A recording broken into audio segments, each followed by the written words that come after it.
உங்களுக்கு இன்னைக்கு உணவு கிடைச்சதுன்னா விவசாயிகளுக்கு நன்றி சொல்லுங்கள்.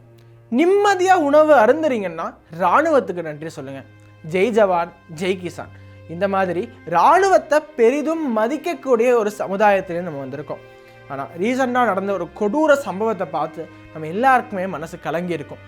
கிருஷ்ணகிரி மாவட்டத்தை சேர்ந்த பிரபு அப்படின்னு ஒரு சர்விங் ஆர்மி ஆஃபீஸர் விடுமுறைக்காக ஊருக்கு வந்திருக்காரு. அது வந்த இடத்துல அங்கே இருக்கிற லோக்கல் டிஎம்கே கவுன்சிலரோட ஒரு சின்ன வாக்குவாதம். அந்த டிஎம்கே கவுன்சிலர் அவர் வன்மத்தோட அன்னைக்கு நைட்டே அங்கே இருக்கக்கூடிய லோக்கல் ஆட்களை சேர்த்துக்கிட்டு அந்த டிஎம்கே கவுன்சிலர் இந்த பிரபு அவர்களோட வீட்டுக்கு போய் பிரபு அவர்களை பயங்கரமாக தாக்கியிருக்காரு. தாக்குனதில் பிரபு அவர்களை மருத்துவமனையில் அனுமதிச்சிருக்காங்க. மருத்துவமனையில் சிகிச்சை பலனின்றி பிரபு அவர்கள் உயிரிழக்கிறார். இந்த மாதிரி ஒரு கொடூர சம்பவத்தை நேஷ்னல் மீடியா ஃபுல்லாக எடுத்து பேசுகிறாங்க. இங்கே இருக்கக்கூடிய லோக்கல் மீடியா, சோகால்டு நடுநிலை மீடியா எடுத்து பேசவே இல்லை, ரிப்போர்ட் கூட பண்ணலைங்க. இந்தியன் ஆர்மிக்காக அந்த குடும்பம் தனது 2 மகன்களை அர்ப்பணிச்சிருந்தாங்க. அதுக்கு அவங்களுக்கு கிடைச்ச சன்மானம் என்னன்னா ஒரு மகனை அநியாயமாக இழந்தது தான். அது மட்டும் இல்லைங்க, கொஞ்ச நாள் முன்னாடி ஒரு காவல்துறை அதிகாரி கொல்லப்பட்டிருக்காரு. அதுக்கும் கொஞ்ச நாள் முன்னாடி கனிமொழி அவர்கள் கலந்துக்கிட்ட ஒரு திமுக பொதுக்கூட்டத்தில் அங்கே இருக்கக்கூடிய ஒரு திமுக பிரமுகர் பெண் காவலரிடம் தவறாக நடந்திருக்காருங்க. இப்படி திமுக ஆட்சிக்கு வந்தாலே சட்டம் ஒழுங்கு சீர் கெட்டு போயிருதே அப்படின்னு பலரும் இன்டர்நெட்டில் கேள்வி எழுப்புறாங்க.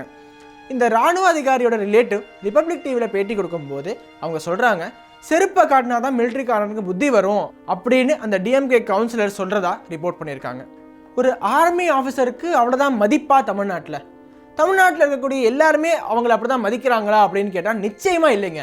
இந்த திமுக நிர்வாகிகள் போன்ற ஒரு சிலர் செய்யக்கூடிய செயல்னால ஒட்டுமொத்த தமிழ்நாடும் அப்படிதான் நம்மளால் கண்டிப்பாக சொல்லிட முடியாது. ரீசெண்டாக நடந்த ஒரு சம்பவம், பிபின் ராவத் அவர்கள் நம்மளுடைய சிடிஎஸ் ஜெனரல் ஹெலிகாப்டர் கிராஷில் இறந்து போகிறாரு. அதுக்கப்புறமா அவர் ஊர்வலமாக எடுத்து சென்ற போது மக்கள் எல்லாம் கூடி வந்து வீர வணக்கம் அப்படின்னு அவருக்கு மரியாதை செலுத்தினாங்க. இப்படி தமிழக மக்கள் எப்பயுமே தேசபக்தி நிறைஞ்சவங்களா இருக்காங்க. அதே மாதிரி தான் தேசத்தை காக்கக்கூடிய இராணுவ வீரர்களுக்கும் அவர்கள் உரிய மரியாதையை அளிக்கிறார்கள்.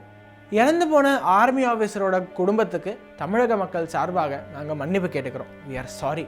நம்மளுடைய முதலமைச்சர் இப்போ வரைக்கும் இந்த சம்பவத்தை பற்றி வாயே திறக்கலைங்க. ஒரு இரங்கல் செய்தி கூட தெரிவிக்கல. இனியும் இந்த மாதிரி ஒரு சம்பவம் நடக்கக்கூடாதுன்னா முதலமைச்சர் அவர்கள் தங்களுடைய கட்சி நிர்வாகிகளை தயவு செஞ்சு கட்டுக்கொள்ள வச்சுக்கோங்க அப்படின்னு கேட்டுக்கிறோம். அந்த குடும்பத்துக்கு தயவு செஞ்சு உரிய நிவாரணத்தை அளிங்க. அந்த குடும்பத்திலேருந்து ஒருவருக்கு அரசு வேலை வாய்ப்பு கொடுக்கணும் அப்படின்னு சொல்லிட்டு இந்த வீடியோ மூலிமா நாங்கள் கேட்டுக்கிறோம். நன்றி, வணக்கம்.